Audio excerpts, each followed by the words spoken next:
You're listening to Big World Network.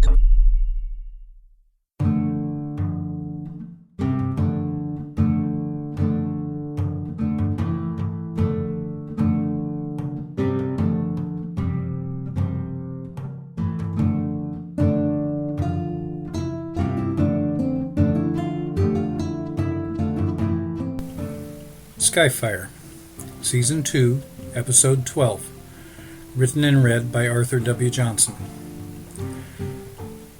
I tried, oh God above, I tried to keep her safe for thee and me. 'Twas not the wilderness that took her, but human beings such as we.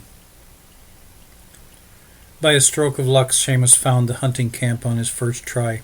He saw it across the DuPage River as the sun was setting on the second day after Bright Moon was slain.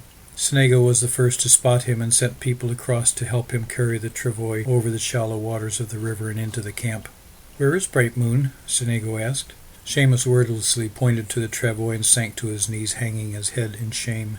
As the villagers began to gather around them, Senego put his hand on Seamus's shoulder and asked what happened. He squatted down in front of his son-in-law so Seamus wouldn't have to look up. Seamus told the story, beginning with the wolf and his concern for his family. As he told the tale, Bright Moon's sisters picked up the crying boys and took them away for a much-needed feeding. The other women took Bright Moon's body from the travois and into one of the lodges. "I was trying to make them safe," he said as he looked at Senego with teary eyes. "I know you were," he said quietly. After a pause he added just as quietly, "You made her happy, you know." One of the men came over from the travois at that point with the broken arrow. It had landed on the travois when Seamus broke it and pitched it away. "One of Black Sparrowhawk's people. Some of them are still angry about the treaty," Senego said through pinched lips. "What of the brave who did this?" he asked Seamus. "I shot him dead. He was alone. I think he was trying to kill me because I was white. I dodged and fired back. I waited, but there were no more." Then it struck Seamus. If he hadn't dodged, Bright Moon might still be alive. He had unwittingly sacrificed his beloved. How could he handle more guilt? Senego watched his face as he worked through the implications of what he had said. "You could not have known what would happen. You were looking at the warrior and trying to protect your family." He motioned toward the lodges where Bright Moon's body and the boys had been taken. "Fine job I made of that," Seamus said in disgust. "Come," Senego demanded as he rose and walked away. Seamus stood and followed his father-in-law into his lodge, not knowing what to expect, but trusting him anyway.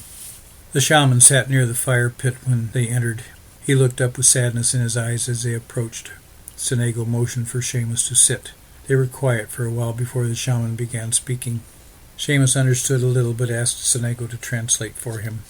He said that he foresaw her death. It was why he said she would never smile upon us again. It is also why I knew to watch for you across the river. But he also knew that she would send 2 boy children back in her place. We will mourn her loss, but we will be thankful for what she has given us, for those boys will cause many things to happen when they are men." Seamus looked sideways at the shaman with a curious expression, and Senego added, "Do not doubt what he sees. He has never been wrong. How can a person know what the future will hold?" "He speaks to the fathers and they tell him," Senego said matter-of-factly. "Bright Moon said he was always right. She was very wise for someone so young." Seamus wept silently over her loss. Senego and the shaman sat quietly, observing the depth of his sorrow. Finally the shaman leaned over to Senego and whispered to him at length before he rose and went out into the sunlight. Senego remained by Seamus's side quietly, waiting for him to come to terms with his loss. Seamus looked at him and said, "I don't know how I'll go on without her." "You will do as you did before you met her. But what of the boys? How will I feed them?" "They will stay with us for now. You may stay also if you want to. Maybe for a few days until I figure out what to do. Oh God above, I miss her." Senego reached over and laid a kindly hand on Seamus's shoulder. When Seamus looked into his eyes, he said, "I missed her mother when she left. I know your heart. Remember that Bright Moon will always be with you," he said as he gently tapped Seamus's chest. "She also knows your heart. May I sleep here for a while? My home is your home. Rest." He went out into the watery sunlight and left Seamus to toss and turn as he relived the death of Bright Moon over and over again, trying to find a way in his mind that he could have saved her. He was sure he should have done something differently to protect her from that arrow. Seamus came into the lodge with 2 freshly killed rabbits and laid them on the stones by the fire pit. As he dusted the snow from his shoulders and hair, he noticed someone new sitting by the fire. "This is Aptekisik. He is known to the white people as Half Day." They nodded to each other as Senego added, "He is a friend to Joseph Neighbor. He is the one who warned them to go to Fort Dearborn back when Black Hawk started raiding." He spoke to Half Day in their own tongue for a few moments with occasional glances at Seamus. He knew they were discussing the loss of Bright Moon. He turned back to Seamus, nodding at the rabbit, and said, "You're getting better with the bow." "Your people are good teachers," he replied. "I have learned so much." He paused, hoping that this was the right time. "I've been thinking it is time for me to move on, though." "I felt you would go soon," Senego said. "Now that you won't be moving camp anymore, I'll feel better about leaving Tallgrass and Robin for a while. It is a shame about the boundary line for the canal, but the white men just don't seem to trust anyone, not even themselves. The boundary line has been there for many years. Only now, with so many new settlers coming, has the white man started to worry about it. The people in Plainfield are not worried about us. The people in Lockport only want us out of their way so they can dig their ditch. Will you go work on the canal?" "No, definitely not that. I had my share of canal life in Ohio. I think I will go up to Neighbor Settlement and see if anyone needs any farm help. That is what I grew up doing. You will always be welcome here. We will look after the boys well." "Thank you. Maybe when they are bigger they can go with me and learn about the white man's world. Not that it's better, but they should see what both are like. Remember that they will not look like white men and may not be accepted. Robin's hair has strong red coloring. Maybe that will confuse them and they won't notice. We'll cross that bridge when we come to it. How soon will you leave?" "Not before the snows melt. Even the white man knows that you can't plant seeds in the frozen ground. When the time comes, you will cross the river and follow it north. The settlement is on the river bank, so you will not have trouble finding it." "I will keep that in mind, thank you." Seamus sat down next to the boys and gently played with their hands as they cooed at him. Senego said thoughtfully, "I don't understand how Bear Claw could walk away from his son. Neither could Bright Moon nor I. The man isn't human." Seamus found the going much harder than the crossing from the Fox River to the DuPage River where his father-in-law's village had been. As he went north, the prairie grasses became thicker and taller than he remembered them. He constantly waded through boggy areas that abutted the river, but were prevented from draining into it because of natural berms along the banks. The berms were caused when the spring floods deposited silt as the water rose over the banks. The river moved slowly enough that the silt was not washed very far. That made the bank higher each year, trapping the floodwaters on the other side until they evaporated or sank into the soil as summer approached. His toe often got tangled in the horizontal dead grasses that were washed flat during the spring floods and hidden by the new growth that was already 2 feet high. By fall it would be twice as tall.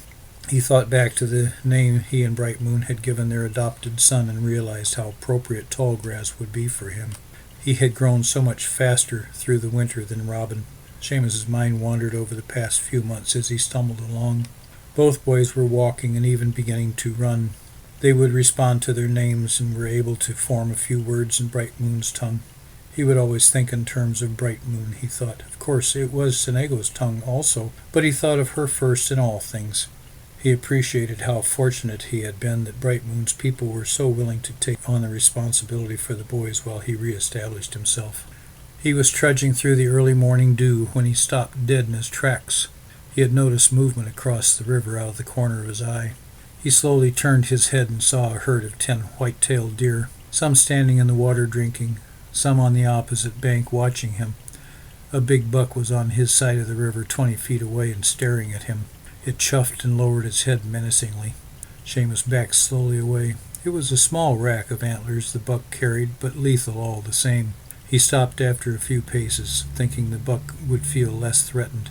He couldn't help watching such a beautiful sight as a small herd of deer. He backed away a few more paces and they resumed foraging and drinking from the stream, but with a wary eye on him, all but the buck who kept a cautious eye on Seamus and did not drink.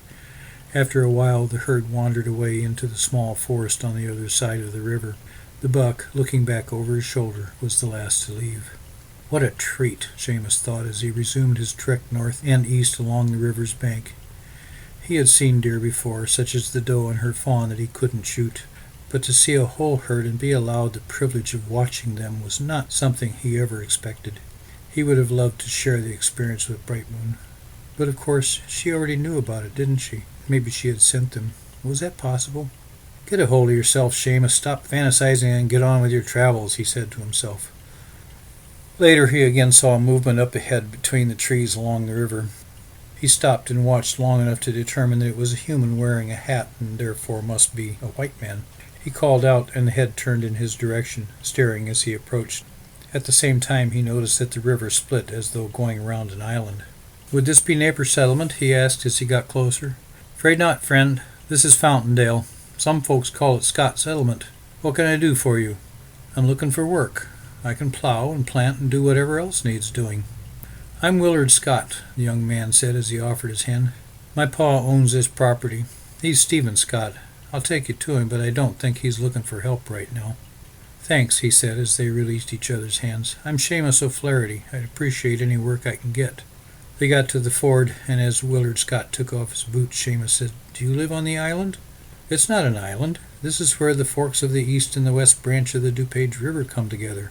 Seamus began removing his own footwear and asked, "Where does that name come from, anyway?" As Willard picked up his boots and turned toward the river, he said, "Story has it there was a French trapper back in the 1700s that had a trading post right about there," he said, pointing with his boots to a spot across the confluence of the rivers.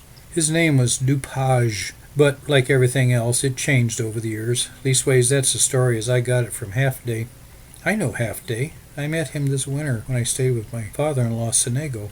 "Half Day is a good friend," Willard said as he waded toward Seamus. "He saved our hides back in the early days when Black Hawk was making war." "I was with Senego when all that started," Seamus replied from behind as he stepped up onto the bank. "I remember him saying they would help the white man if it came to war." By that time they had crossed the west branch of the river, put their boots on, and were walking up the path between the two branches. Seamus marveled at how lovely the area was and how lush the vegetation grew. "This must be good farmland," he said. "It is that. We grow corn, wheat, buckwheat, barley, and oats mostly. Ma has her garden for vegetables and herbs. Most anything will grow here. What about potatoes?" "Never heard of anyone trying those. Why do you ask?" "That's what my da and I farmed in Ireland." I thought I detected an Irish accent. "Here we are," he said, pointing at the house on the rise that overlooked the west branch of the river. The one-story log house was set high enough to avoid the spring floods. "Ma," he said to the figure bent over planting seeds in the newly loosened soil on the south side of the house, "this is Seamus O'Flaherty. He's looking for work. Is Pa around?" "He had to go up to the blacksmith's." She straightened up, pressed her hands against the small of her back, and sized Seamus up. "I'm sorry, but I don't think there's much for you here, young man. Stephen's somewhat funny about being self-sufficient, but you might check with Bailey Hobson. He usually knows who needs help. Son, show him where the road is up to Bailey's." They walked down the hill to another well-used ford and again removed their footwear. After the fording, they went a short distance, and a private lane joined a well-traveled road that ran north and south. "You won't have to ford any more rivers from here on. Hobson's is about 3 miles north of here. Give Bailey my regards." "Thank you, I will," Seamus said as he turned north along the wagon track. He realized the area must be better settled than he had thought to have such well-used roadways.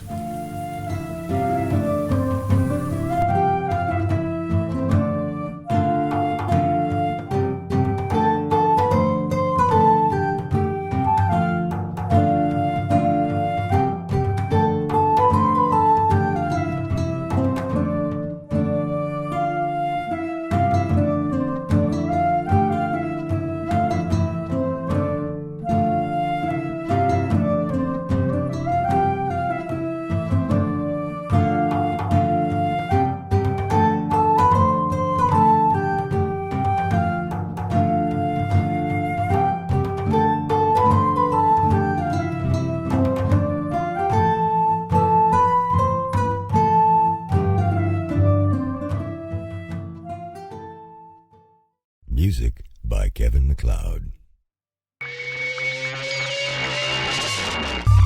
You're listening to Big World Network.